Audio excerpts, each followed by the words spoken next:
Force Losers Podcast with Brad and Kev.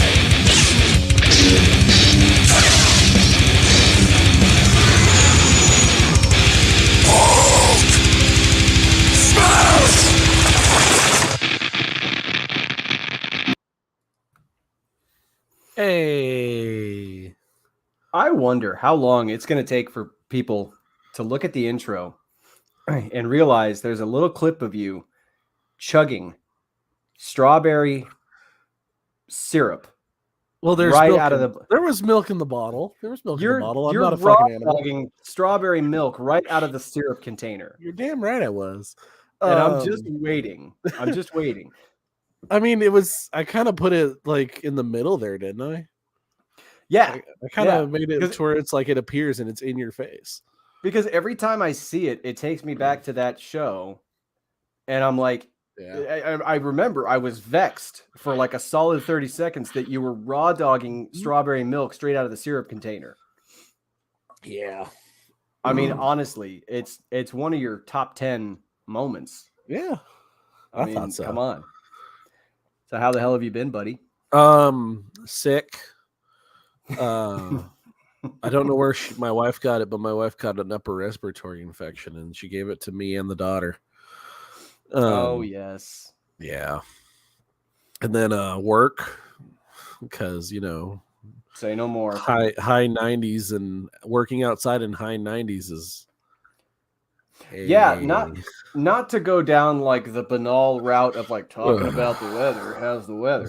But like it is pertinent because here in South Texas we had what we would call a normal spring, and it was wet and temperate and it's nice, relatively nice. Yeah. And then out of nowhere, June just comes up and then cold cocks us right across the jaw with like triple digit temperatures, and it's summertime. It is full on summertime, which means that the chafing has begun, like in earnest. I have some boxers that I got off of Amazon that are fantastic.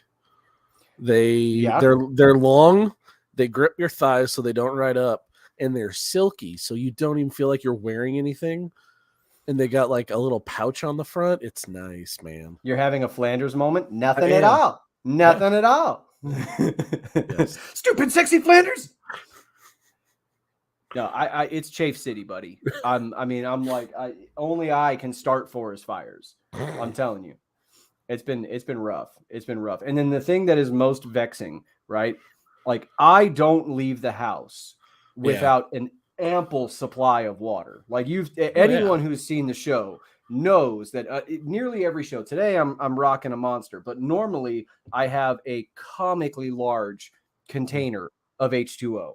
Right. So I do not leave the house without being thoroughly prepared for the temperatures and for the heat. Right. See, exactly. See, my influence is felt even now. But the two chuggernuts that I work with do not leave the home with water. I don't understand it. Like why? I don't know. Like, I get it, right? If you don't want to, like, if you like to go out to lunch for your lunch break, you like to get some food, go to a restaurant, I get that. Like, I take my own food for lunch every day.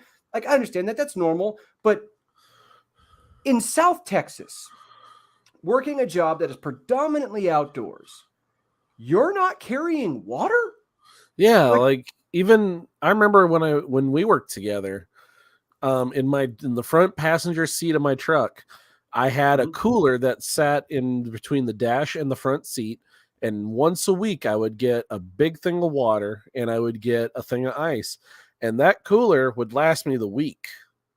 And I mean, that was what I think it was a big thing of water. I want to say it was like 32 water bottles.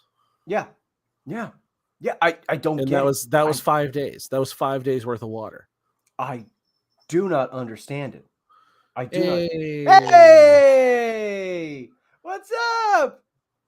Yeah, friends. It's the Nerd Herder podcast. How are y'all doing? Missed you. Our only friends.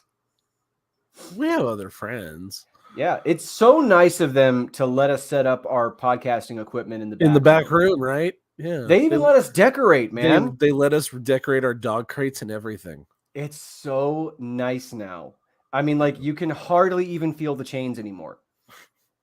It's like they're part of me now. Well, you were talking about chafing. It was... Yeah. I mean, they could turn the AC up in here a little bit. You know, it's a little muggy. Brad is starting to smell a little ripe. I'm just gonna put that in the complaint box or the suggestion box, not a complaint. Don't hurt I was me. about to say, don't call it complaints. Don't get the hose again, please. It's a suggestion. We're gonna put it in the suggestion box. So, oh my God, that's a tangent. I do like the chains. I really do. They're a nice accessory, and sometimes I feel like Spawn. Just clink, clink, clink, clink, clink, clink, clink, clink, clink. Oh Lord. That was a tangent. Yeah. Anywho, you know, you're sick and I'm injured. So we're both just. Oh, that's right. You pulled something in your back. Right? I didn't pull nothing. I tore a glute. I tore a butt cheek. Tore your butt, yeah. I tore a butt cheek, dude. Like, oh, man. This is the first muscle tear I've had in 11 years of training. Yeah. Like, first. It's going to happen eventually. Yeah, and it was like a few weeks after my 35th birthday. So I broke my butt. I broke my butt. It was the damnedest thing because like I'm in the garage and I'm doing deadlifts. I got literally the last set, last rep. I get it up to my knees and then pop. And I just dropped the bar and I stood right up. I'm like, that's not gonna be good. And then tell your wife to calm down. Yeah. She will never. It was literally, and it got worse as the night went on. Like I got the radiating pain. I got numbness in my leg that I'm only now starting to get back. I had a limp for like a whole solid week and a half. And then what do I have to do? Go to work. I'm like carrying this gallon B&G and I'm like limping upstairs. I look like Quasimodo or like Igor, like, yes, master. You know, it was nothing if not pathetic. It's getting better now, but damn. Like what a muscle to tear, right? Like nothing cool. I didn't like tear a quad off or anything like that. I didn't tear a pec or a bicep. My butt, like that's my first muscle tear. Where all your power is. I guess, and like you clenched too hard when you lifted. No, dude. Honestly, I have what you might call a modest set of cakes. Like I'm not saying you don't have modest cakes. I'm just saying like you clenched too hard when you lifted. Well, you have to. And your butt at that point was just like, nope, I'm done. No more. I'm telling you, man. And now my pursuit, cupcakes. That's exactly what they are. They're cupcakes. In my pursuit of attaining a dump truck, I am now delayed. Honey buns. You're at honey buns. I like that. There you go. But like it's the honey bun in the back of the shelf that's like half bent and like expired. It's the day old bread store honey bun. Mm-hmm. Yeah. Oh, those are my favorite. Those are my favorite, dude. Like when I'm gonna fall down a snack hole, like I'll go to the gas station, and one of the things that I have to go for is apple fritters. I don't know what it is, but gas station apple fritters. The fruit pies. No. I'm talking like the actual baked goods. Actual. So you know where all the donuts are displayed. Yeah. Go get one of those apple fritters because they are divine. Okay, because like they are stiff, like they're solid, man, solid. Yeah. Because they've been in there for like no less than 2 days. If you don't want to go to the bathroom all day, it'll hold you up. It'll hold up traffic. There you for go. Sure. Big and cinnamon rolls. Cinnamon rolls. Anyway, apple fritters. The best part about it is like everything except the absolute center of that fritter is stale. Yeah. But once you get to the center of it,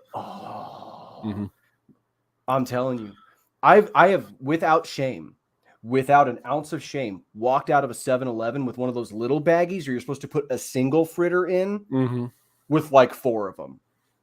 Without shame, like whole chest, walked up to the counter, slammed that down, and I'm like, I want 4 fritters. I just remember the days of training where we would stop at the Valero every day. You would get a package of the little package of frosted donuts and a 5-hour energy. Carb loading, bro. And that was the beginning of every day. Look, I have not only a rapacious sweet tooth, I am a huge fan of baked goods. Like me and sweet baked goods, we do the tango, like almost to a gross. I've had to back off because I mean, I had a work friend who made me and my wife some banana bread, but it's not regular banana bread. It is banana bread with chocolate and peanut butter in it. Nice. Oh my God, that got me so excited. Right? Oh, dude. It's really good. Dude, okay. This demonstrates the depths of my food depravity. And yes, I always walk out of a 7-Eleven with more shame than I walked in. That is 100% true. But here are the depths of my food depravity. I've saved this to my favorites on TikTok today. Go walk with me, Brad. Go on this journey with me, okay? You take a baking sheet. A baking sheet, okay? And on the baking sheet, you put graham crackers, okay? I think I just saw this TikTok right before we started podcasting. And then you put the chocolate, the little chocolate chips. Or the chocolate chips, yes. I'm sorry, I'm salivating and I'm getting really excited right now. But you put the chocolate chips down, and then you put the marshmallow on top of it, and then you douse it in cookie dough, and then bake that thing. Oh my God! Have you tried it? Oh,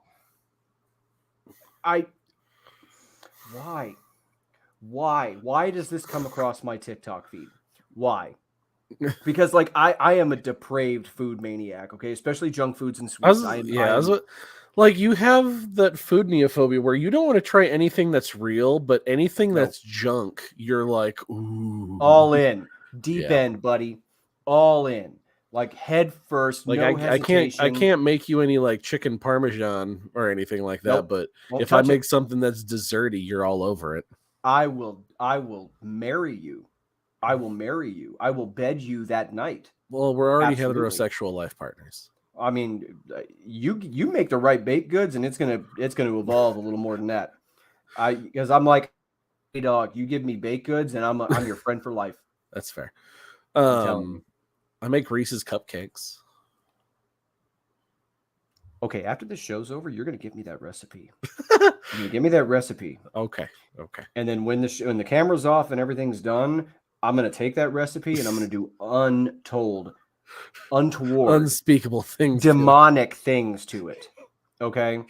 I'm going to make Pat Robertson roll in his grave. Oh, okay.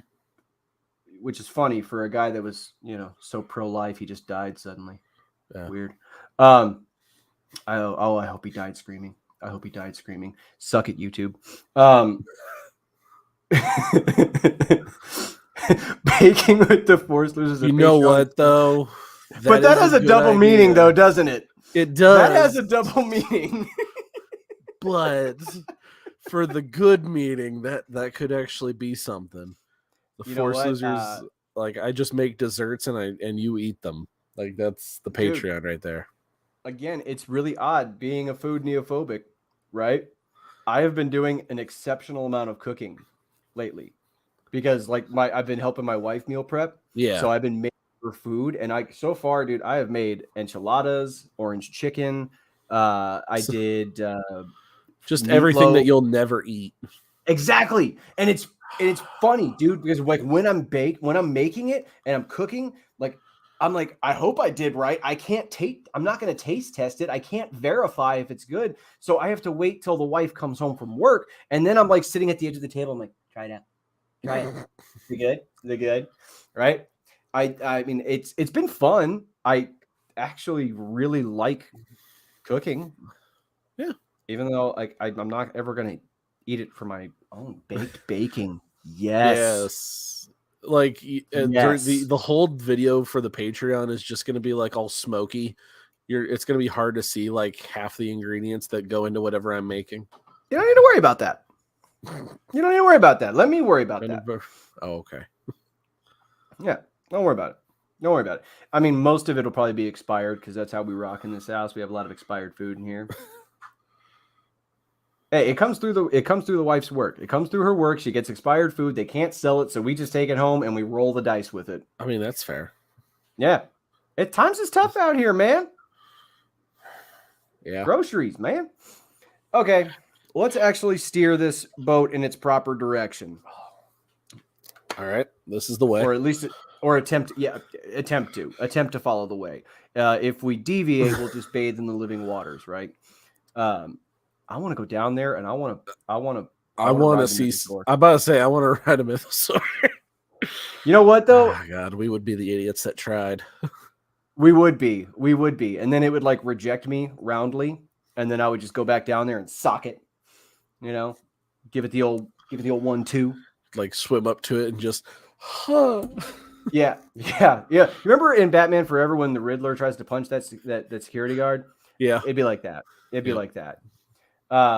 So yeah, Mando season 3. That's what we're attempting. Yeah, to get into this, we are. You know what? As Kudos smooth to in our us. transitions as always. Yes. You What? know what? Kudos to us for actually having some decorum with, maintaining the podcast for a change.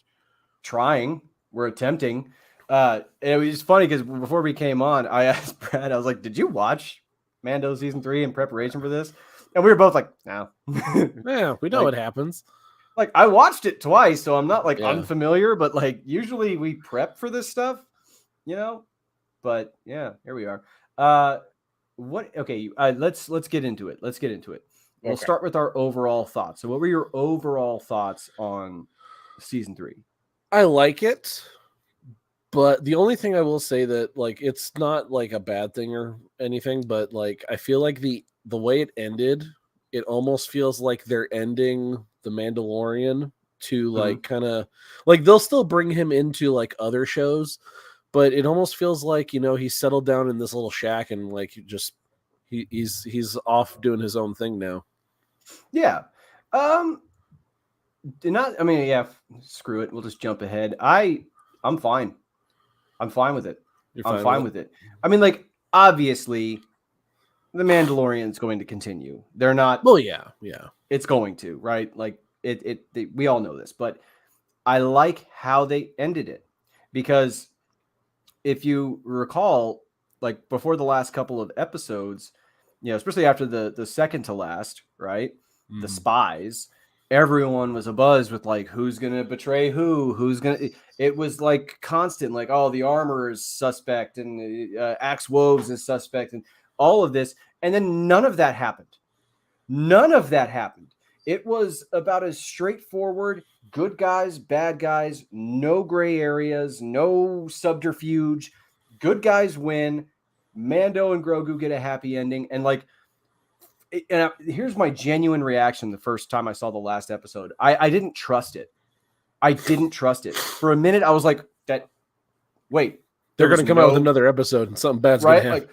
Like there was no twist. There was no scheming. There was nothing. It was just straightforward. Like good guys won, happy ending. I didn't trust it. But then after I settled down, I was like, no, I actually like this. Like this because it's refreshing. It really was. It was refreshing because like how many times do these shows, and I'm not knocking twists and subterfuge and if it suits the narrative, I'm not knocking it and it's very engaging, but sometimes it's just like, why can't people just be cool? Right? Like, why does everyone have to have an angle or some kind of self-interested scheme? Like, why can't people just be virtuous and honorable and cool? Mando season 3 gave me that, and I was like, thank you. Because, like, as we have breached this subject before, the world is a steaming pile of suck. And people are self-interested, horrible monster goblins of individuals. And, like, you're just steeped in the cesspool of it all the time. And you get little rays of light here and there, like Pat Robertson dying. But it's just nothing but garbage. So sometimes that gets reflected in our media and the things that we consume. And so when they do something like this, where it's like, no, everyone's stoked. It's cool. Things worked out. It's kind of like, what's your angle? Where does it go bad? Because we've seen that in reality. It's just, it goes sideways all the time. It was really refreshing and I'm in for it. To that end, like I think that there was some intentional stuff within those episodes that kind of hinted that it may go that way, right? Yeah. There were some things like that. You as the viewer were supposed to be a little suspect of certain characters and their motivations, especially the armor. Like she's had this kind of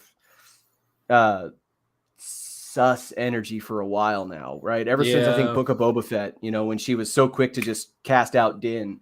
And so yeah, it was you was almost didn't, the fact that she was able to accept Bo-Katan as not wearing her helmet but like walking both paths.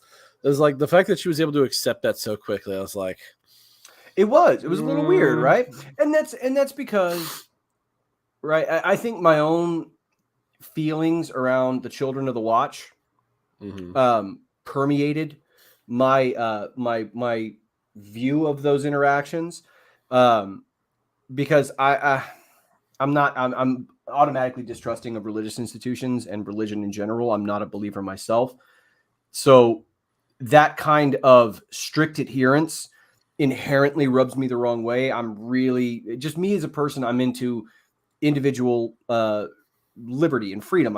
You express yourself how you will. Don't feel shackled by any kind of norms or anything like that. Just be yourself, be free. And so I find structures like that inherently grating to me personally. So I was kind of already predisposed to being very suspect of the Children of the Watch and the armor and what their motivations were. So it was actually a very tough exercise for me to shift my thinking on them, right? Because I guess internally I was so prepared to like distrust them and look at them as a fanatic cult, as opposed to this is just what their beliefs are. So when they had those moments of working together with the other Mandalorians, and they made such a big point throughout the series of specifying that like Mandalorians are stronger together, Mandalore's myriad problems over thousands of years can be traced back to the simple fact that like they just cannot coalesce as a society. They're so entrenched in their differences. It was a little bit of a hard pill for me to swallow. And it painted my interactions of that. So when it did come to that point of them having to come together and actually form this new Mandalorian society, it was a little weird for me because I was like, but they're a cult, right? Like and that's a me thing. That's not on the show. That's not on the writers. That's a me thing, right? What was your take on the different factions of Mandalore? I mean, I feel like we had a redemption of House Vizsla. Oh, yeah. Oh, good Lord. What in the hell? Kevin. Oh, boy. Oh, boy. Danger, Will Robinson. Danger. Uh-oh. Oh, Hold God. on. Hold on. I'm going to fix this. Technical difficulties. All right. Oh, boy. This is fun. This is fun. This is cool. Hold on. I'm going to back out for just a quick second, and I'm going to jump back in, and we're going to try this again, okay? Sounds good. So the way that, I felt about with the house, Kev fell into the quantum realm. Yes, that's... Good Lord, I feel like he got hacked and deleted. But no, what Kevin was talking about, I feel like, the separation of, the houses of Mandalore, they really went into that problem with in Rebels, and they to see it brought back in, like, I don't want to say anything, I don't want to say a more serious, form, but like with it being a live action show and everything, it kind of puts more weight on it. And I'm glad that they took. I am really glad that they took it the way they did, because you still had some tension there, but they were ultimately able to cooperate. Good Lord, Kevin, what are you doing? Sorry, everybody. Kevin.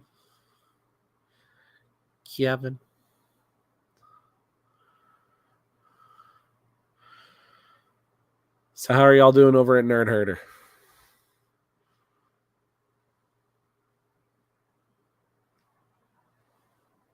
While we try and get yeah, at least we can still.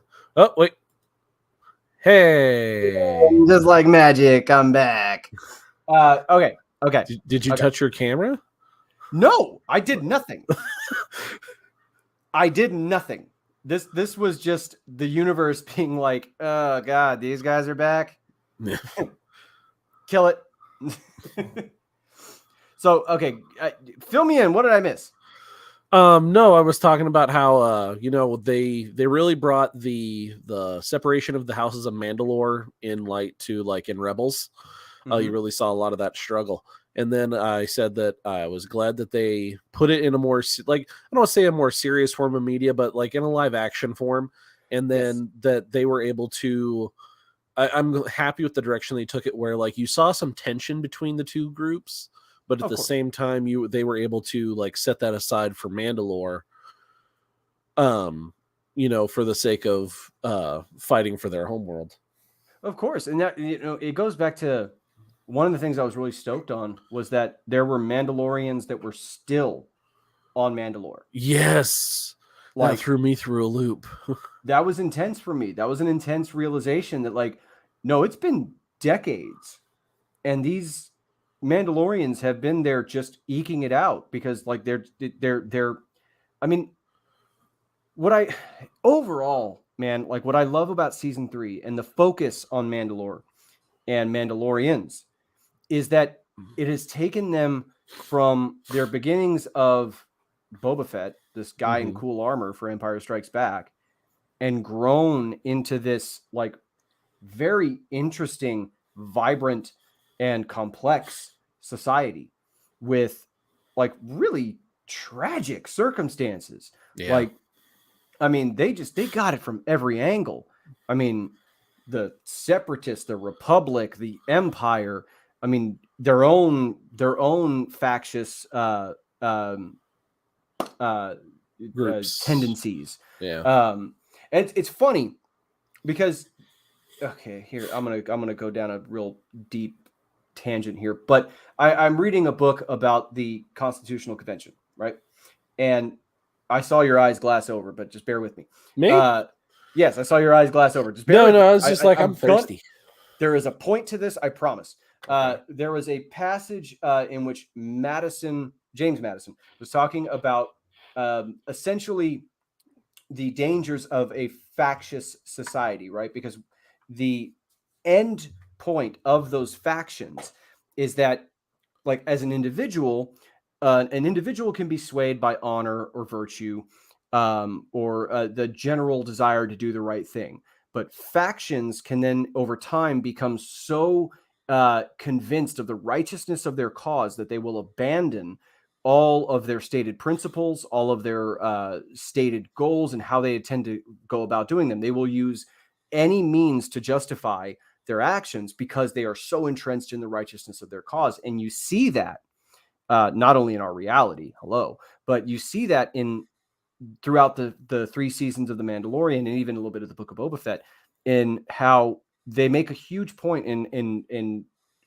letting you know. You can even go to Rebels too, but how separated Mandalore is, and how all of these factions are so deeply entrenched in those factions. Like, you look at the Children of the Watch, right?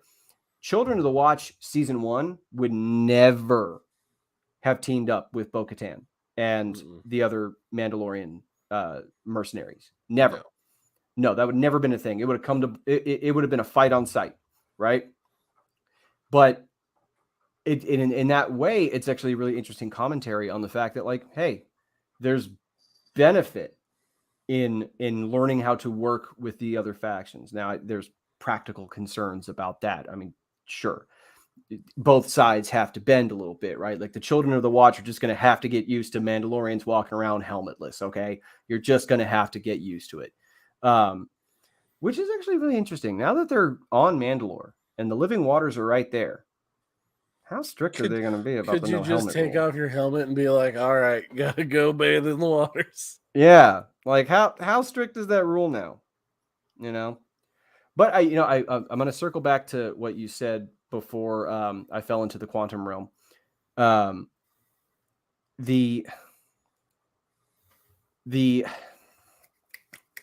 Vizsla, Clan Vizsla, by far one of my favorite moments is Paz Vizsla going full Leonidas and just like wrecking those Beskar troopers.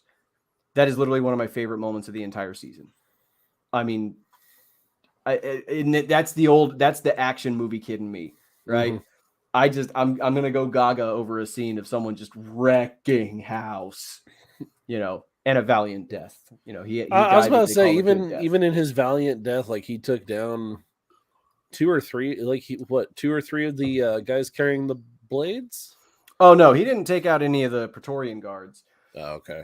Yeah, no, they took him out, but those Beskar troopers, man, they were cannon fodder. Oh yeah, cannon fodder. He has the big gun. Oh, that's the best, right? He's the Terminator Mandalorian, man.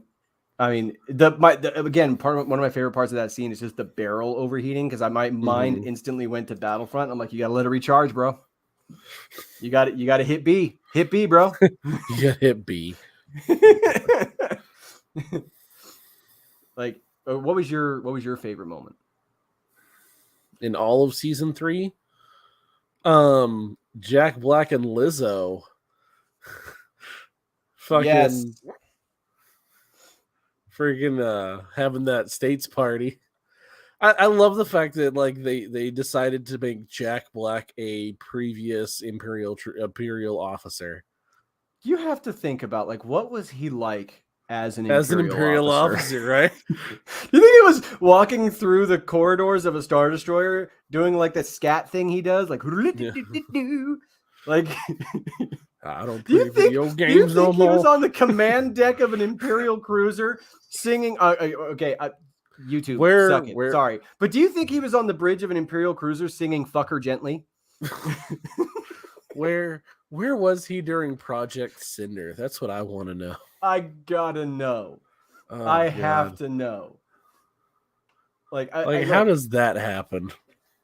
I am now made of questions. Right? I'm now made of questions. Oh my goodness! Like he had to have been either the Imperial that everyone loved or hated. His men loved him, but all of his superiors hated him. Oh, I mean, like Vader would choke him on sight. Yes, like on sight. Like I feel like the moment he walked into the room, just get up, dad, playing a sousaphone. Like I can't get it out of my head of like him in the refresher, like just washing his hands, singing the Kielbasa song. Kielbasa sausage, your butt cheeks is warm.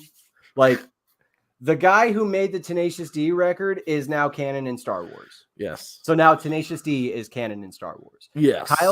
Kyle Gass is out there naked with a guitar floating next to AP5 singing a show tune. Yeah.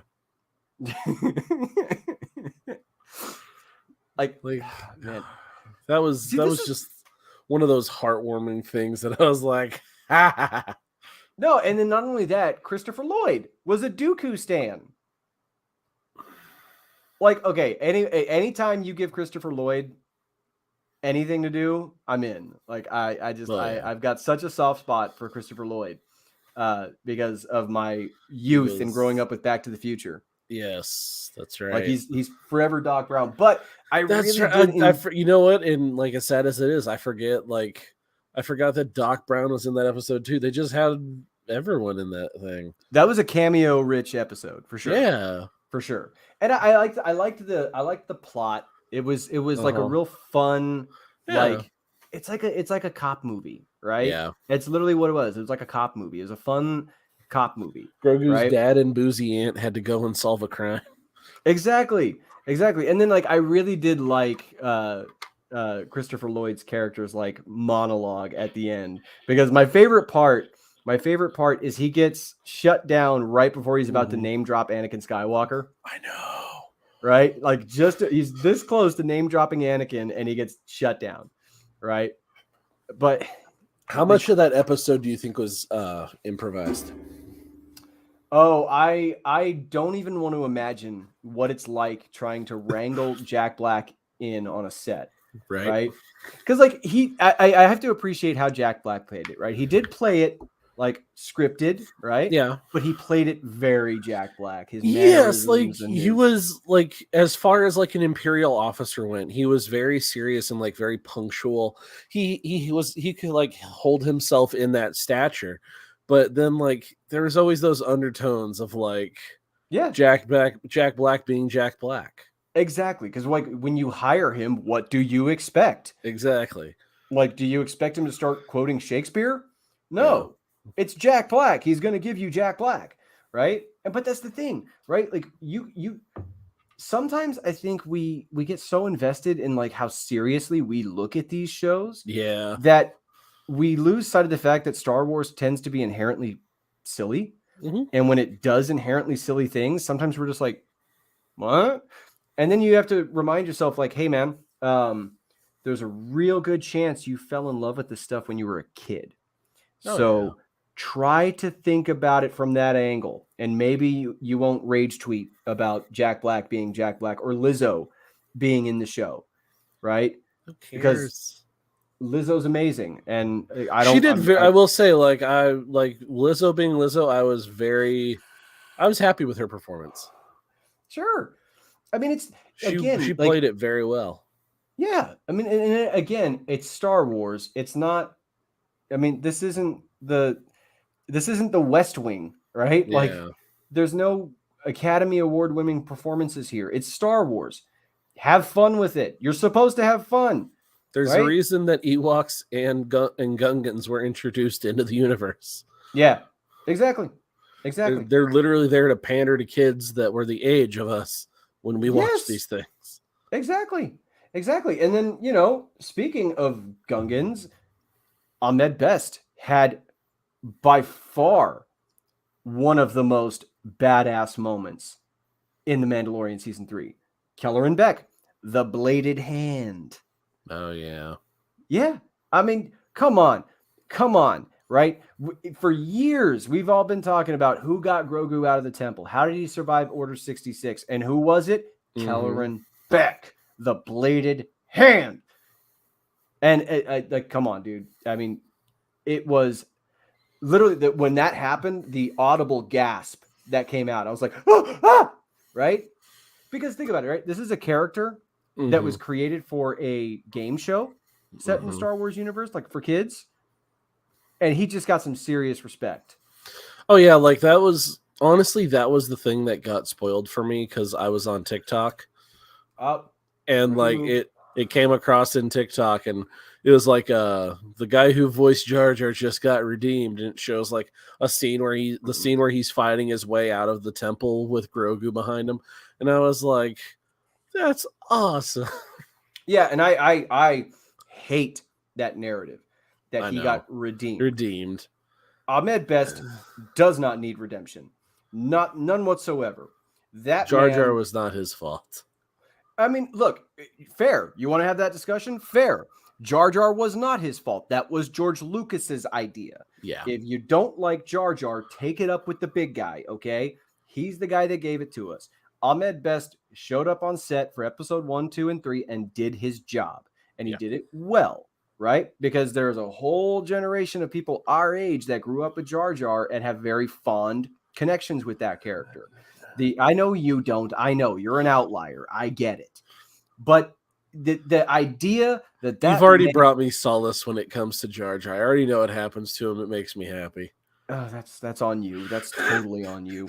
But the fact that he needed redemption, no, not no. it. Him as an actor did not need redemption.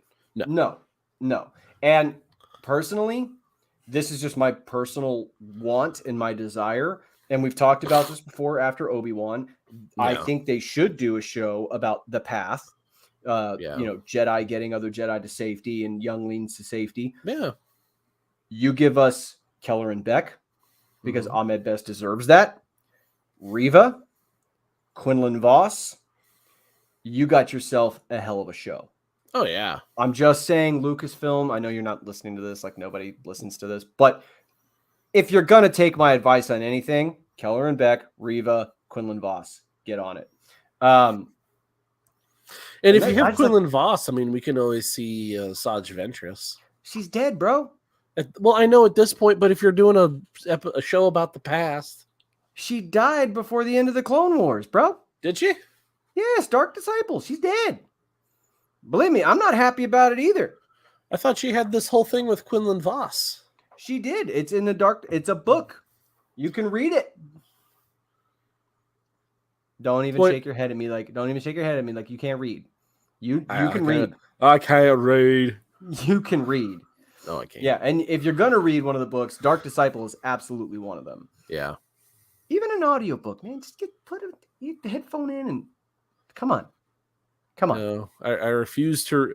I refuse to read Star Wars books, just like I refuse to read Lord of the Rings books. We're gonna start this right now. 41 minutes into this show, and you want to start this? This is where you want to go with it? Start what, Kevin? You want our second show back after a very long hiatus? You want another hiatus? You want I should give you a fresh one? Huh? Although I think I'll read Children of Durin because that's gonna make me smile.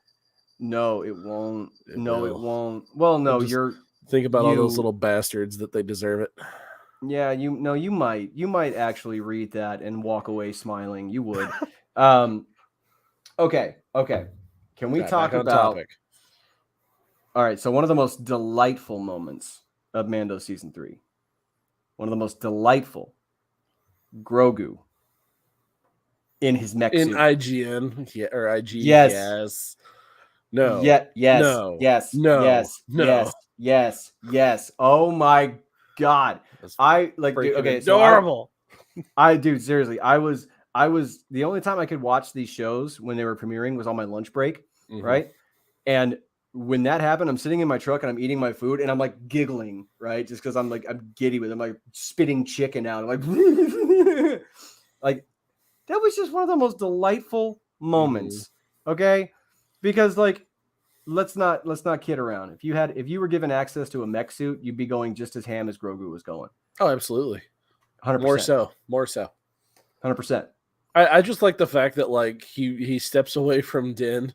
It's like, come on, kid, let's get out of that thing. No. Yeah. No, Din had a lot of frustrated dad energy this season. A lot. Because Grogu is quickly becoming a handful. But all right, man. So what was your take on like the reaction to season 3? Because it was really split. I mean, I've really never paid attention to like how people react to stuff because all I really need is my reaction. I don't need to know what other people think about the shit that I enjoy. God, I wish I had your fortitude. No. Okay, if I care enough about someone's opinion to ask them, then I will ask them. But otherwise, I'm like, I don't care what other people think about the media that I enjoy. I enjoy a lot of media that other people don't necessarily have a lot of faith or like, sense for. Like I watch anime. Like, it's not as niche as you would think, but it's still pretty niche. Yeah. I mean, so I think that where I struggle with that is not that anyone's opinions affect how I think about the show. But for me personally, when I'm really stoked on something and I get on the internets and I see just like a bevy of negativity, it's a serious bummer, right? And I don't know if that's just rooted in my own insecurity. Like maybe I'm stupid and I'm just stupid and I don't get this stuff.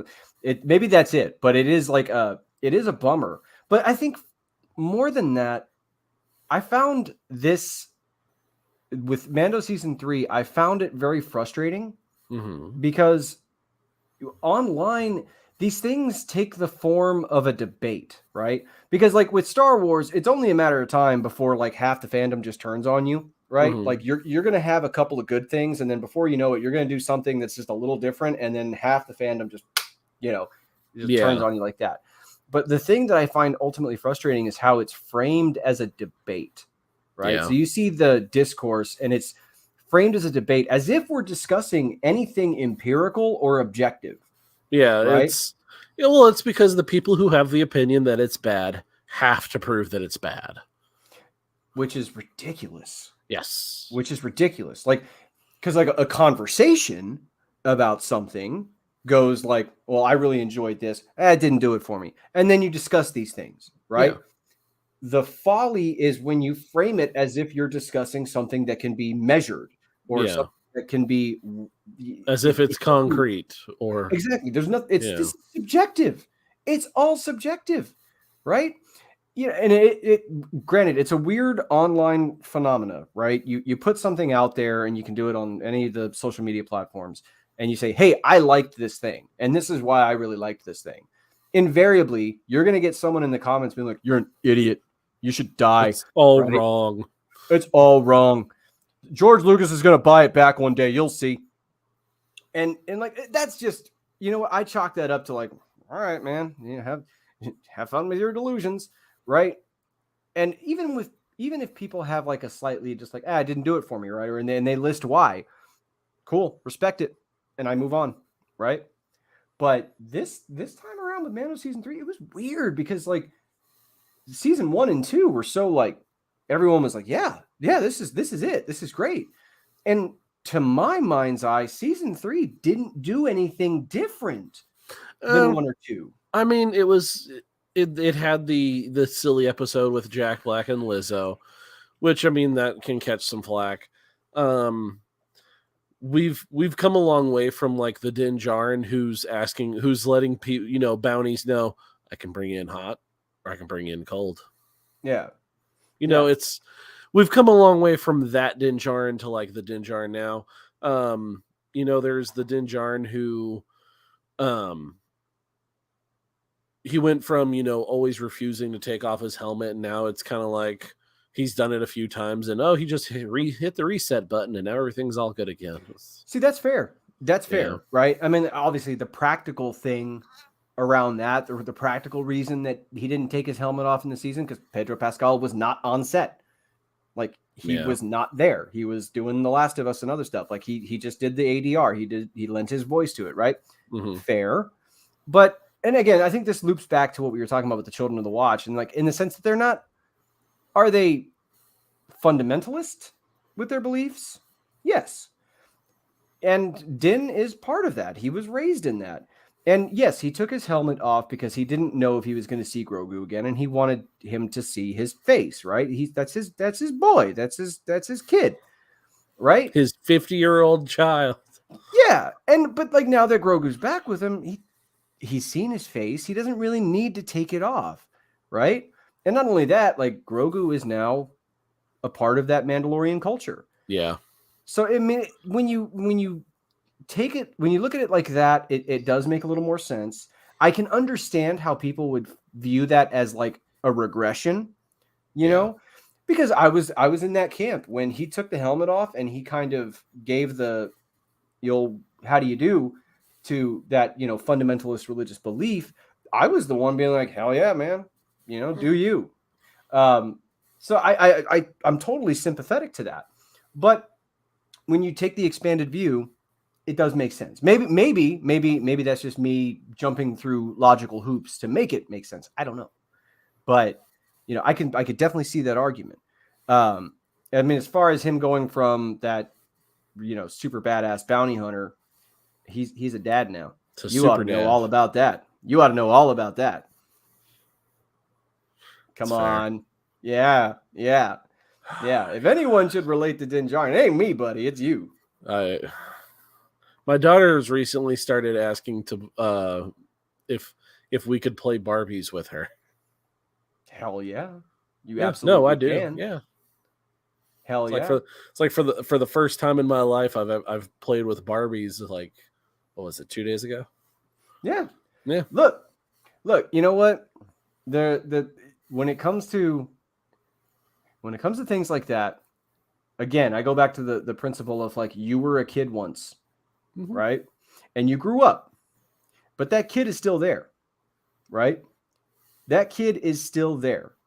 And I think it is imperative as you get older to stay connected with that kid. And for you, what better way to stay connected with that kid and to actually utilize that kid than playing with yours? Oh yeah. Right? Like, I mean, I'm not a parent, right? I'm no kid Charlie over here. But, I find it very useful to stay connected to that inner child and find ways to stay connected to that. Whether that be watching something that I used to watch as a kid, right? Or recently I've been getting back into reading because when I was a youngin', I was a voracious reader. And I'm like, you know what? I should do that again. I mean, there was a moment, I forget what I was watching, but I may have also been imbibing the electric lettuce, but that's neither here nor there. But I had a moment where I was so intensely connected to the experience of being a kid. I could remember smells and sights and feelings. Right? Oh, you know what it was? It was a weekend and I was crashing on my couch. I was sleeping downstairs on my couch, and my brain went back to a memory of like falling asleep on the couch in my living room and when I was in the home that I was raised in as a kid. And I could remember the texture of the couch. I could remember the smell of the house, and it was so visceral and it was so intense. And there's this weird sense of comfort that comes up from that, Yeah. And when you get to hang out with your daughter and play Barbies, right? In that moment, there's not just father-daughter, you're still that kid. Oh yeah. You're just a really huge version of it. Yeah. Clearly we have a podcast about nerd stuff. We haven't really grown up that much. Yeah. Yeah. I mean, And we pay game bills and stuff. We have bills and responsibilities. Yeah, Jesus. I know. I don't want any more of those. Mm-mm. All right. So where else do we take Mando season 3 here? Where else do we go with it? What do you think about? Okay.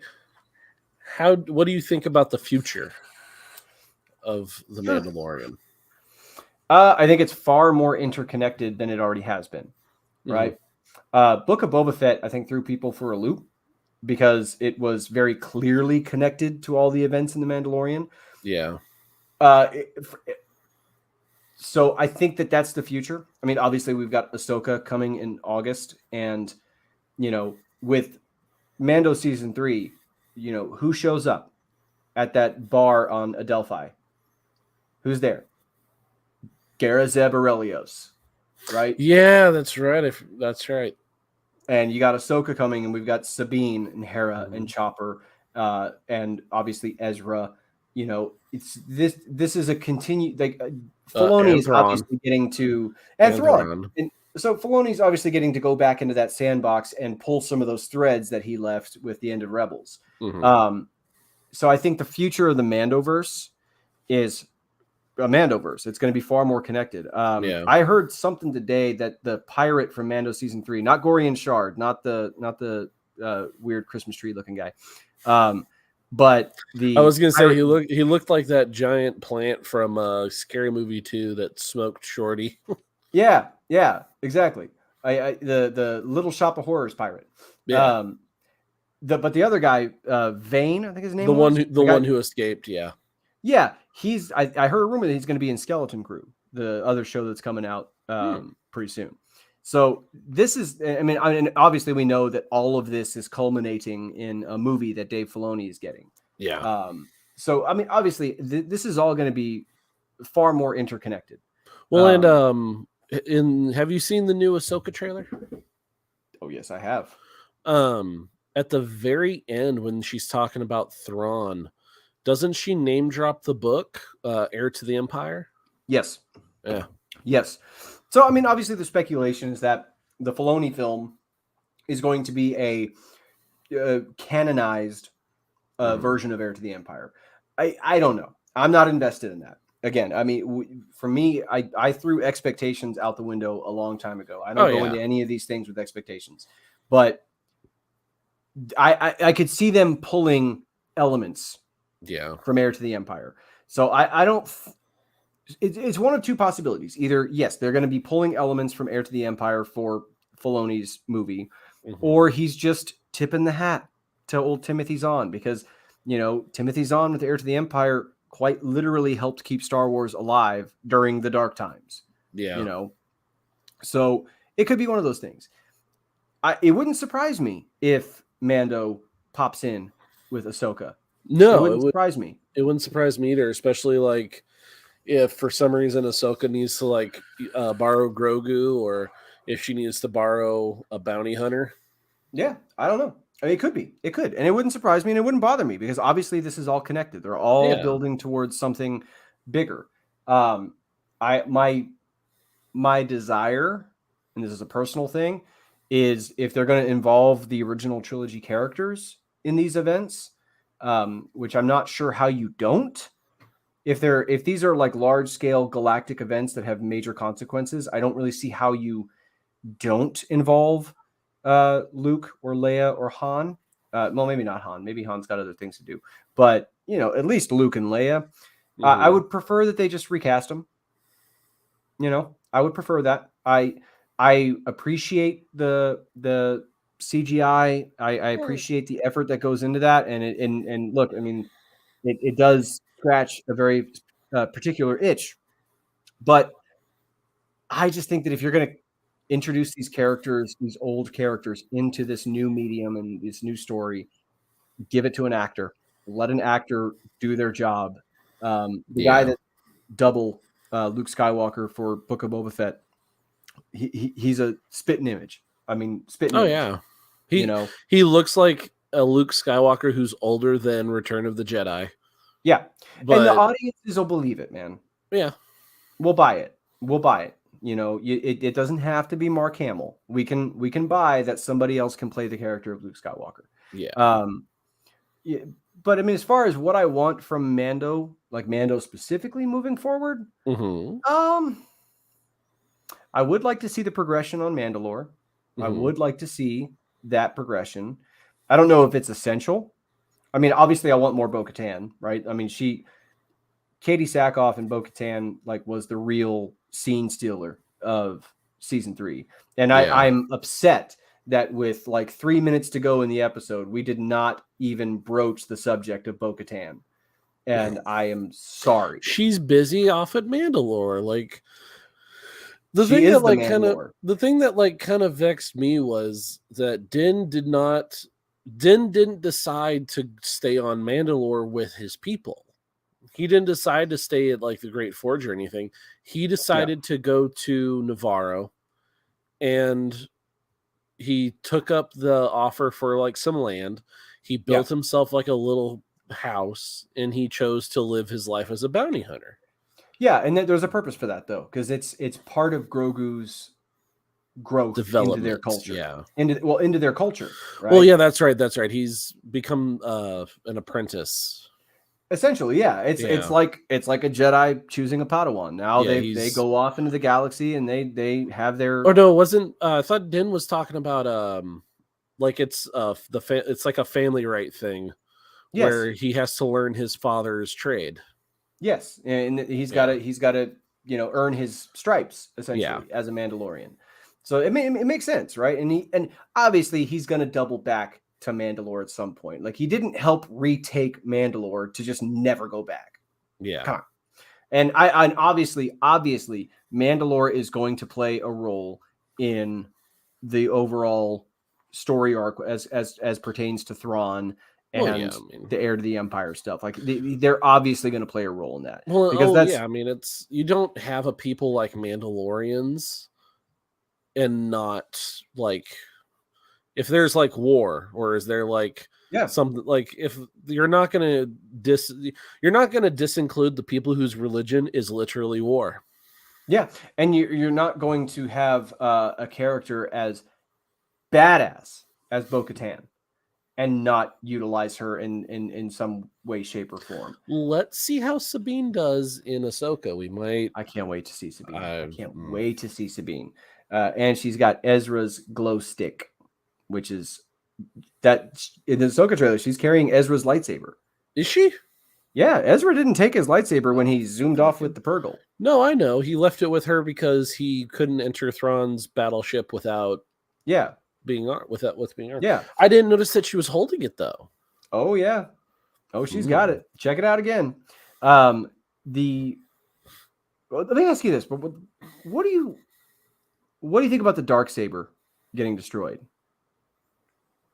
I think it's a good thing. I was actually going to say, I think it is a good thing because I feel like Mandalorians have been tied down to it for too long. They've put far too much significance into an object that's literally tens of thousands of years old. And I feel like it was kind of a symbolic gesture on the part of Filoni that it's essentially out with the old Mandalore, in with the new. I would agree entirely. I would agree. That's my sentiments exactly. Because, you look at the Darksaber, and I compared the Darksaber to Gurthang in Tolkien. You would know if you read the books. If I read the books. I mean, if you read the books, you would know this. I mean, but there in the Children of Húrin, there's a sword called Gurthang, and it's a black sword. It was forged from like a meteorite, right?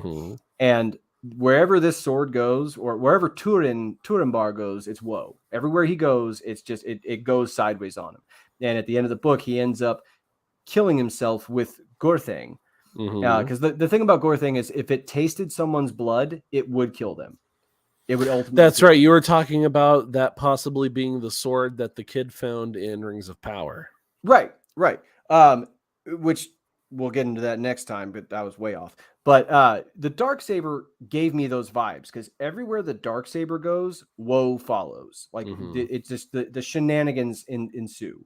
Because it's just greedy people chasing the symbol of Mandalore. Factions. It reinforces the factions of that society, because instead of ordering your society on pluralism and coexisting and working together, it's ordered around who carries this mighty weapon. It's so Arthurian, right? And I'm fine with it being done and being gone, because it's the new era of Mandalore. It's not ruled by whoever. It is still ruled by. Well, no, it's actually not. It's not ruled by who's the strongest. It's not who's carrying this weapon. It's not who has defeated someone in battle and taken this mantle. It's who has the right to lead based on their leadership, like what they bring to the table. And, well, at least that's what I'm assuming. I mean, Mandalore now might become far more democratic and collaborative as a society, as opposed to non-pacifist. Oh, no. I think they're good. I think they're good. I hope they don't make war on each other, but I hope they make problems for a lot of other people. Namely, I want at least one nod to Mandalorians going, lightsaber plus laser equals our problem.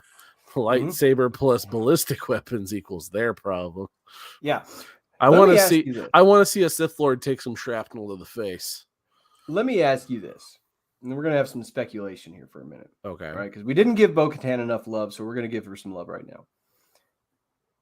I think she's alive during the events of the sequel trilogy, right? I think Bo-Katan's alive. She's obviously a little more advanced in years, but she's alive. How big of a problem do you think she gave the First Order? Yeah.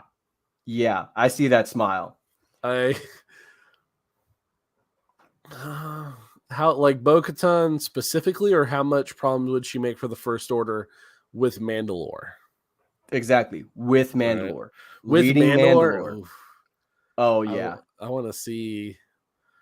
Oh, God, all I can imagine is like some of the assaults we saw in like Rebels with Clan Ren, and it's like Sabine's mother just Right. barking orders at troops when they're trying to save her husband. I imagine it's something like that. Right. Because like what we find out throughout season 3 is that the only reason the Empire was able to glass Mandalore is because Bo-Katan tried to capitulate to save her people, right? She didn't see another way out. She learned that lesson. So I can, in my head canon, when the First Order comes knocking, I bet surrender. she gave them fits. You. Oh, I bet she gave them fits. I bet they gave them. In my head canon, the First Order was never able to conquer Mandalore. No. Never. No, you know what I imagine happened? Something similar that happened in 300 with the pit of death and the messenger. Yes. Just something, yes. Like just something along those lines is probably what happened to the First Order people. This is Mandalore. There's just kicked into the mythosaur's mouth, man. Exactly. Yes. Oh no, that's my headcanon. That's my headcanon that when the First Order came knocking, they never got a foothold in Mandalore. No. They just I imagine every time they sent drop ships down there, they got their shit kicked in every time.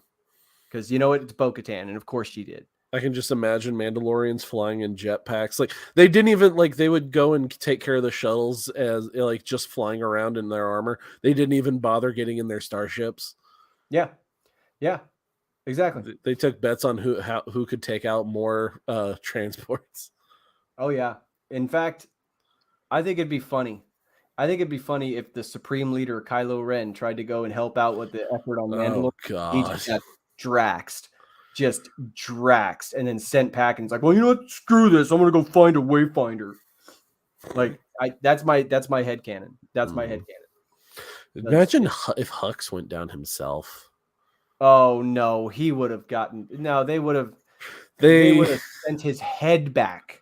They would have bolioed him. No, you know what? I feel like if Hux had gone down himself, they would have just laughed in his face and sent him on his way. They're just like, "Oh, you're too precious to kill. We're not going to kill you." 100%. Like no, it's got to be that. It's got to be that. It's got to be that. So someone confirm that for me at Lucasfilm. Make it happen. And there was I know people were saying it was like Ezra or something, but there were Mandalorian there were Mandalorian fighters in the final battle on in episode 9 on Exegol. Yeah, there was more than one. There was I think someone counted out 7. Oh, I'm sure Mandalore sent a detachment out there. I'm sure. And you know why? You know why they could send that detachment of armed fighters? It's because the First Order couldn't fucking hang with them. Okay? The First Order went on to Mandalore thinking they were going to storm Normandy, and they got Vietnam. That's what they got. I'm calling it now. Because you don't bring about a resurgence of Mandalore, especially with the warrior culture intact, and then oh yeah, the First Order totally conquered them. No, they didn't. And that's the bottom line, because Kev said so. Oh yeah. All right, man. Let's bring this bird in for a landing. All right. So overall, of course, naturally, we loved season 3. Oh yeah. It goes without saying, if we don't like something, we'll never do a show on it. No, that's not true. We did one for Genesis. I liked it. Terminator Genesis? Yes, I liked it. Or am I thinking of? Or no, was it Dark Fate? No, Dark Fate. I was liked the good Dark Fate too. I forget which one it was. The one the one that you were like, it was a good movie, but it wasn't a Terminator movie. I never said that. Or it wasn't the Terminator movie or something like that. Yeah, I mean Genesis was good, but it wasn't it felt like a Terminator movie at times. I said Dark Fate was the first sequel in a long time that felt like a Terminator movie. That's right. That's what I said. Yeah. Dark Fate was the good one. That's right. I think we've talked about something that was kind of meh before. Yeah. But, I again, if we really don't like something, we're not going to do a show on it. So if we're doing a show on it, assume that we liked it. Yeah. So we're not going to throw any curveballs your way. But thank you for hanging out with us. Huge thank you to our friends over at Nerd Herder. You should totally go check them out. If you haven't already, you totally should. They're way better at this than we are, and they're our best friends. Yeah. But if you're listening to this later, thank you. Thank you very much for supporting us. If you are watching this on the YouTubes, do us a favor, because we have to do these shameless plugs. Hit the like and hit the subscribe button, because we will be back here every other Saturday night at 10 p.m. Central talking something. That is our schedule, and we are sticking to it. But if you listen to us on the other platforms, Spotify or whatever the other platforms are, give us a rate and a review. It helps us get this mediocrity into more people's ears. But yeah, thanks a lot for hanging out. It's really fun to be back. I'm really, really excited to be back. I hope you can tell how much fun we're having, because we actually are having a lot of fun doing this. And we will be back in 2 weeks' time, and we will be doing a deep dive into Rings of Power. Spoiler alert, I loved it. And it's the 24th. Yeah, it'll be June 24th at 10 p.m. Central. Hey, same bat time, same bat channel. And hopefully for the Rings of Power one, I want to bring notes, because there are things that we need to get into, folks. Okay. Brad, you got anything to say to our fine audience before we shuffle off? Yeah. Thanks for sticking with us. Yeah. For what is it? We're 6 episode years now. Yeah, we're episode 97. We've got episode 100 coming up. And we will do nothing special. It'll just be another episode, because we're not clever enough to think about anything really cool to do. So it'll just be another episode. Yeah. Okay, let's land this bird. All right. YouTube's guidelines be damned. And a wanna, and a tua, and a threa. Later, bitches!